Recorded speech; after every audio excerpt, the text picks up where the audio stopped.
Ito sa Roma 5:8 ang sabi ng nakasulat. Ipinakita ng Diyos sa atin ng kanyang pag-ibig sa ganitong paraan. Kahit nung tayo makasalanan pa, namatay si Kristo para sa iyo at para sa akin. Alam mo ba na ang pag-ibig ng Diyos ay hindi namimili ng tao? Subalit, kinakailangan na tayo ay magdesisyon kung tayo ay sasaklawin ng kanyang pag-ibig. Una, kung iniisip mo na ikaw ay puno ng kasalanan sa buhay, tingin mo sa iyong sarili na hindi ka karapat-dapat lumapit sa Diyos.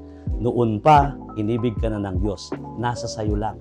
Magdesisyon ka kung papaano ang pag-ibig ng Diyos ay hindi nagbago at sa araw na ito, ang kalayahan mo sa anumang uri ng kasalanan ang iniintay ng Diyos sapagkat siya'y laging naghihintay. Kaya nga, ang sabi nga, namatay siya para sa ating mga kasalanan noong tayo ay makasalanan pa. Kaya ang bawat isa sa atin, ang gawin lang natin, tayo'y sumunod, manampalataya, at tanggapin si Kristo sa ating mga buhay.